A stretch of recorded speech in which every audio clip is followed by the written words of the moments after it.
अस्सलामुअलैकुम। कैसे हैं आप लोग? सब खैरियत से हैं? उम्मीद करता हूँ आप लोग खैरियत से होंगे और मैं भी अल्लाह ताला के फजल करम और उसकी तौफीक व इनायत से बिल्कुल ठीक हूँ। मुझे आए दिन सिर्फ एक ही सवाल का सामना है और वो ये है कि सर आप फर्स्ट ईयर केमिस्ट्री की इम्पोर्टेंट कब अपलोड करेंगे? तो मैं आपकी इंतज़ार की घड़ियाँ ख़त्म कर देता हूँ। आज मैं टारगेट सेक्शन सी बता रहा हूँ, अगर आप उसको कर लेंगे तो फॉर श्योर आपका सेक्शन सी के सारे सवाल इंशाल्लाह बहुत अच्छे तरीके से निकल जाएंगे, बशर्ते कि आप इसको मेहनत से याद कर लें। और आप वीडियो अगर पसंद आए तो अपने दोस्तों के साथ उसको शेयर भी कर दीजिए, ठीक है?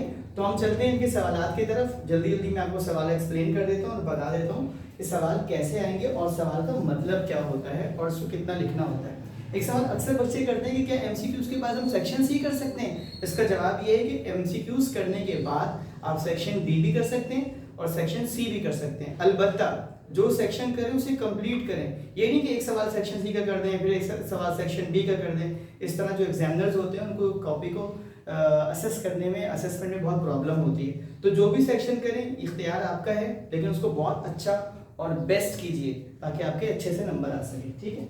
सेक्शन सी में हमारे पास जो पहला सवाल है वो है postulates of Bohr atomic theory, इसके डिफेक्ट्स और इसके साथ साथ आपको इसके तीन इक्वेशन मैंने दी हैं। पहले नंबर पर सबसे ज्यादा इंपॉर्टेंट है रेडियस, देन एनर्जी और फिर फ्रीक्वेंसी। इसी तरतीब से इसकी तैयारी कीजिएगा। क्वेश्चन नंबर 2 है state and explain Le Chatelier principal.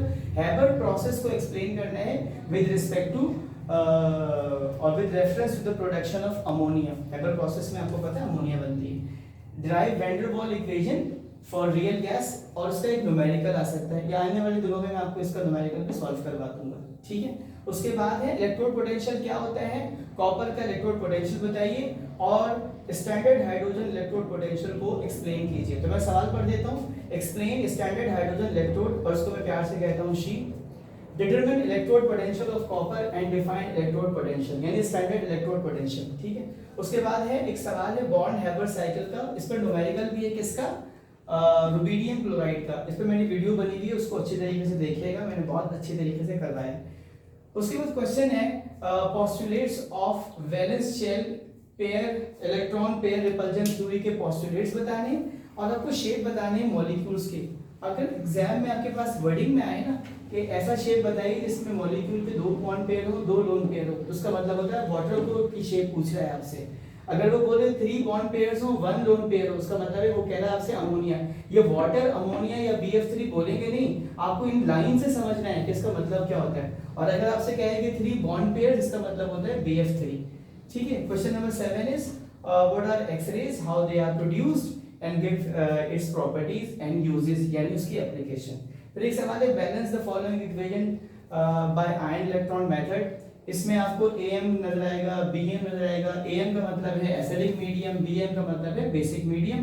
तो इसमें हम इसको इस तरह से बोलते हैं, एक नाइट्रिक एसिड वाली, फिर क्रोमियम हाइड्रोक्साइड वाली, फिर डाइक्रोमेट वाली, और फिर ब्रोमीन वाली, और फिर पोटेशियम परमैंगनेट यानी परमैंगनेट वाली, और क्रोमियम हाइड्रोक्साइड वाली, ठीक है?